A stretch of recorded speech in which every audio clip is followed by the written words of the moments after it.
सुनो चाल। माँ बाबा वो आप लोग चलिए, मैं आती हूँ। जल्दी आना। हाँ हाँ।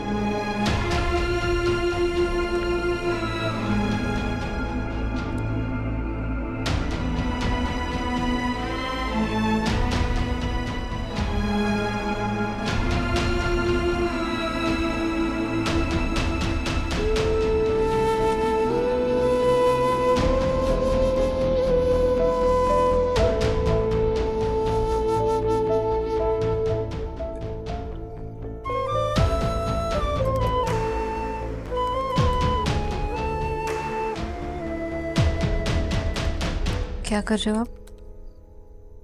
नहीं, बस थोड़ा काम था। अब गई नहीं? मैं कैसे जाती? आपको मेरी जरूरत है ना? बहुत काम था ना, वो अचानक से सब खत्म हो गया। जिसके लिए इतना सारा कुछ किया वही चली गई। नेहा को तो जाना ही था ना। यहाँ ऑब्वियस सी बात है, शादी थी उसकी।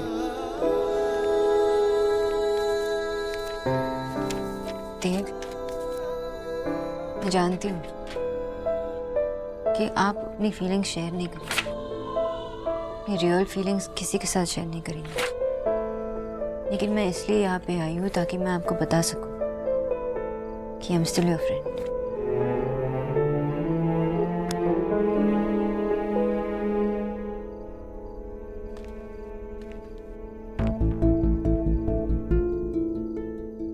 Sonakshi, I hate it. I hate it. I hate it कि यहाँ चली गई। पहले मैं दिन भर ऑफिस में रहता था, कभी कभी पूरा दिन उससे मिलता भी नहीं था, लेकिन अभी उसे गए 10 मिनट ही हुए और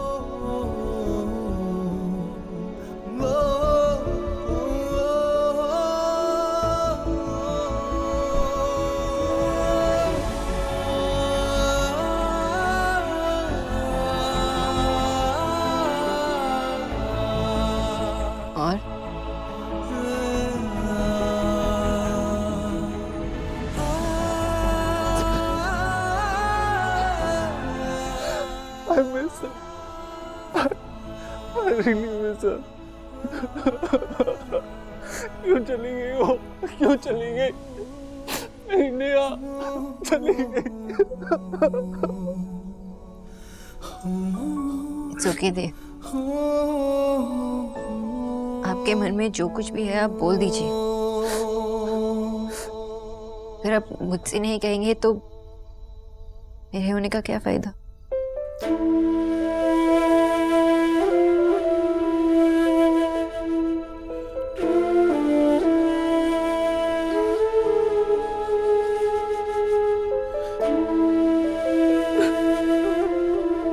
मुझे लगता है कि फिर से बचपन की तरह मैंने उसके साथ ज्यादती कर दी, गलत कर दिया उसके साथ। उसकी शादी थी, फिर भी वो जाने वाली थी, फिर भी उसे टाइम नहीं दिया। अपने आप को टाइम दिया, हमें टाइम दिया, लेकिन नेहा को टाइम नहीं दिया। पर फिर से उसे इग्नोर कर दिया। मैं इतना सेल्फिश कैसे हो सकता हूँ? कैसे हो सकता हूँ मैं इतना सेल्फिश?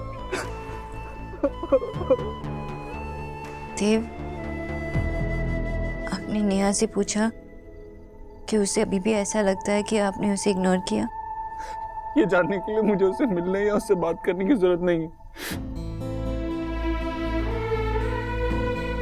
जितना मैं नेहा को समझ पाई हूँ, मैं जानती हूँ कि नेहा बहुत खुश है। आप उसे मिस कर रहे हो ना, इसलिए आपको ऐसा लगता है कि आप उसके साथ नहीं थे। लेकिन मैं जानती हूँ, मैंने देखा कि आप हमेशा उसके साथ थे। आपने बहुत कुछ किया नेहा के लिए, उसे बहुत बहुत ज्यादा खुशी थी। आपने आंटी जी के साथ इसके लिए लड़ाई की। इतना ज्यादा प्यार, इतना ज्यादा सपोर्ट कभी किसी भाई ने अपने बहन के लिए नहीं किया होगा। They are so lucky कि आप उसके भाई हो।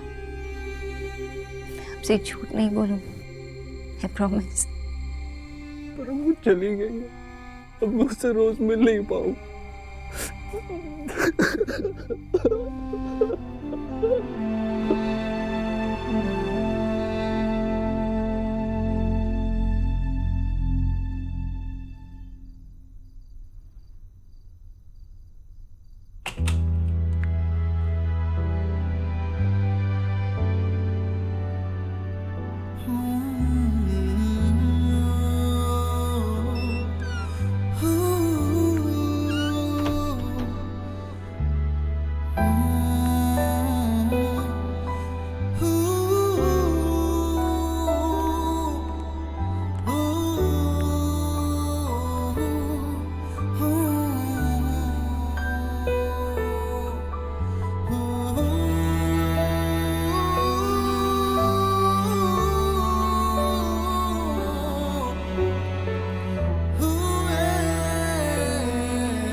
आज से 3 महीने पहले कभी सोचा था कि तुम मेरे घर में मेरे इतने करीब होगी। It's a new beginning Neha. I know Ranveer. मेरे पास तुम्हें देने के लिए ज्यादा कुछ नहीं है,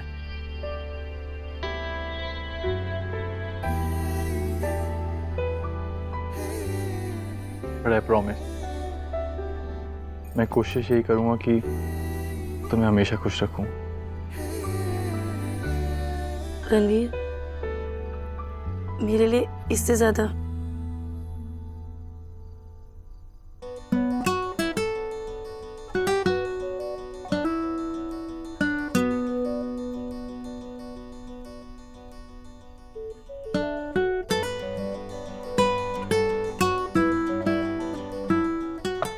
मम्मी हमें डांट रही है चाचा।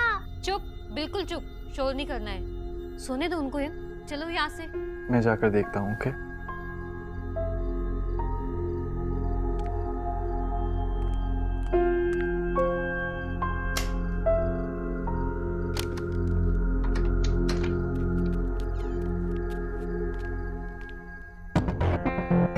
चाचा, मम्मी ने मुझे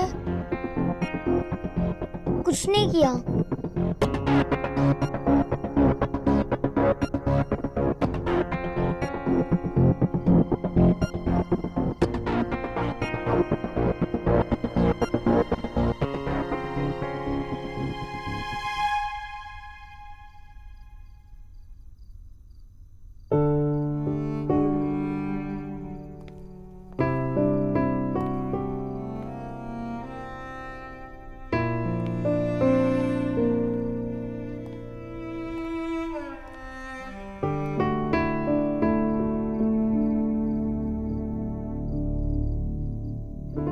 हिम्मत रख ईश्वरी, अभी तो एक बेटी विदा हुई है, 2 और बाकी। अगर नेहा की विदाई पर हम ऐसे टूट जाएंगे तो रिया और निकी का क्या होगा?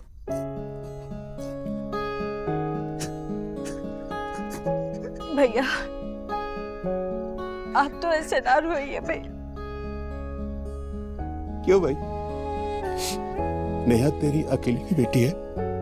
हाँ? चल, कन्यादान हो गया, व्रत खोलना है ना? भूख नहीं है। अरे चुप कर।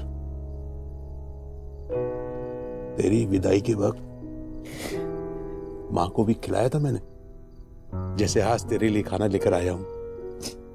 और यही कहा था माँ से, ये दुनिया की रीत है, बेटी को दूसरे के घर जाना ही होता है। चल भैया, नहीं चाहिए। थोड़ा सा। और ये तो सोच कि तू नेहा से कभी भी मिल सकेगी, उसको अपने घर बुला सकेगी। इतनी हिम्मत वाली है तू ईश्वरी, इतनी कमजोर हो सकती है मेरी बहन भला? हाँ? बस, अभी मत रो। याद है भैया, जब नेहा पैदा हुई थी तब नेहा के पापा इतने खुश हुए थे, इतने खुश हुए थे, कह रहे थे मेरे घर में लक्ष्मी आ गई है। अब इस खाली मन का क्या करूं मैं? नेहा के जाने के बाद इस घर में उसकी जगह कैसे भरूंगी? देख ईश्वरी, नेहा की जगह ना इस घर में कोई भर पाएगा ना तेरे मन में। हाँ, ये खालीपन तू दूर कर सकती है। जिस तरह नेहा की विदाई हुई है ना, तू देव के लिए किसी को विदा करके लिया। एक बेटी यहां से जाएगी तो दूसरी आएगी। क्या हुआ?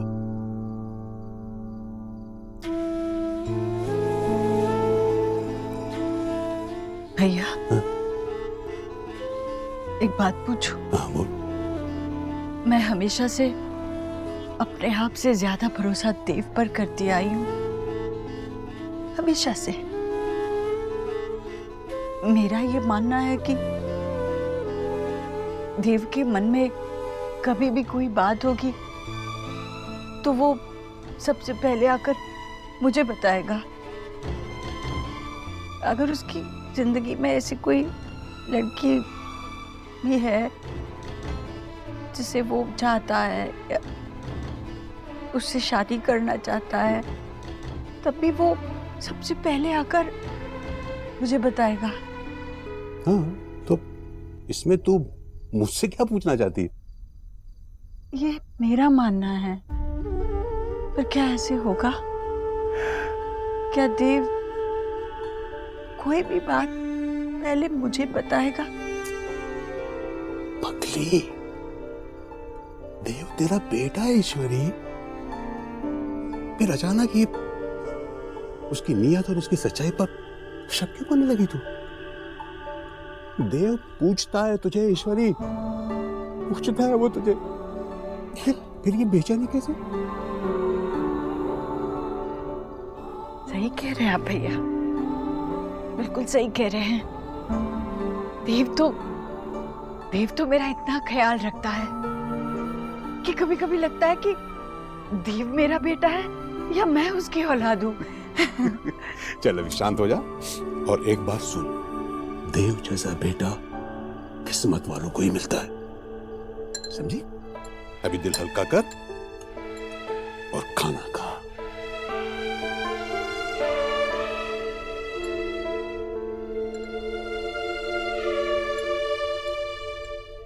लड्डू बिट्टू, क्या बदतमीजी है ये? इतनी देर से समझा रही हूँ, बात समझ में नहीं आती तुम दोनों को। रणवीर, तुम बोलो ना इनको मेरे साथ चलने के लिए। लड्डू,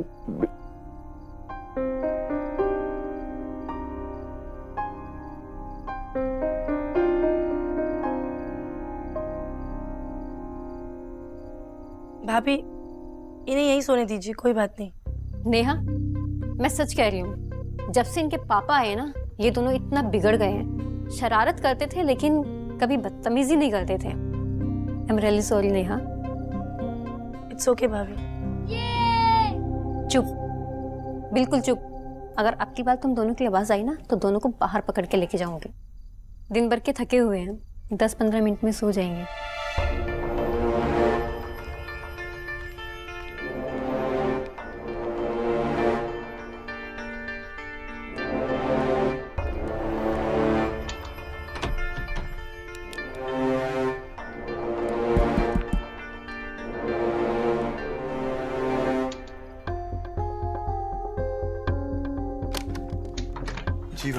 सॉरी रणवीर, वो इनके सुबह के कपड़े ले जाती हूँ मैं, वरना तुम लोगों को सुबह डिस्टर्ब होगा।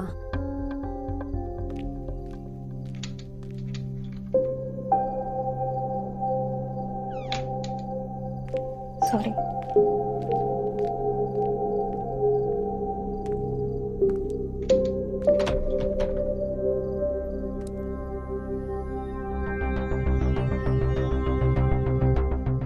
सब ठीक था ना? मतलब सब तैयारी और सब ठीक था ना? कोई प्रॉब्लम तो नहीं हुआ ना? तुझे पता है ना, तू हमारे साथ मेहमानों की तरह गई थी और उस घर की अभी तक बहू नहीं बनी है, तो ऐसा पूछना बंद कर। वो क्या है ना, सारी तैयारी देव ने की थी। मैंने बस ऐसे ही पूछा, क्योंकि अगर वो मुझसे पूछते तो मैं क्या जवाब देती, तो इसीलिए बस सजेशन। हाँ, देव कितने डैशिंग लग रहे थे ना। और देव जब शेरवानी पहनकर मेरे सामने आए ना, तो मेरे तो दिल की धड़कन रुक सी गई। जो ये देव है ना, ये बस क्या है ये देव? चुप एलिना, नहीं तो कॉफी। थैंक यू माशी, मैं खुद ले लेती। माँ, क्या हुआ? आप इतने सैड क्यों घूम रहे हो? सोना, तू जब भी शादी करेगी ना, किसी कोलकाता के लड़के से मत करना, और अगर की भी तो उसे अपने प्यार के जाल में फंसा के दिल्ली शिफ्ट कर लेना। माशी, सोना कोई मछुआरा नहीं है जो वो किसी को अपने प्रेम के जाल में फंसा देगी। माँ सत्य बोलो, क्यों बोलो? वो देव बाबू की सिस्टर की विदाई देखकर ना, माँ आप ऐसे टीवी सीरियल के माओ की तरह की बात कर रहे हो? माशी, ये मॉमीज का चक्कर क्या होता है? विदाई चाहे वो टीवी में देखे या फिल्म में या फिर रियलिटी में, 1 सेकंड में सेंटी हो जाती हैं। तू नहीं समझेगी, जब माँ बनेगी ना तब पता चलेगा। डोंट वरी माशी, जो आपका होने वाला दामाद है ना, वो दिल्ली से ही है। क्या?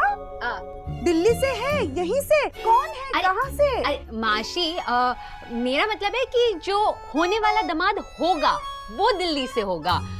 ये कोलकाता से थोड़ी ना कोई लेकर आएगी। फिर ठीक। वैसे ना सुनना, देव बाबू अगर कभी दिल्ली से शिफ्ट करना चाहे ना, तो तू उन्हें अपने जाल में फंसाकर यहीं पर रख लेना।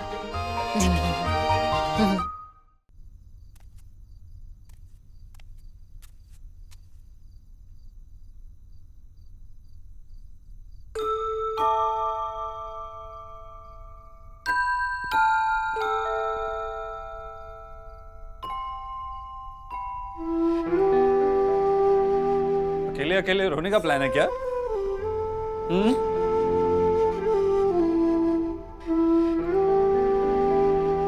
इसने पहले स्टार्ट किया। हाँ तो आप भी मानती है ना कि आप मुझे हर चीज में फॉलो करती है, इसलिए मैंने रोना शुरू किया, आपने मुझे फॉलो किया। Shut up.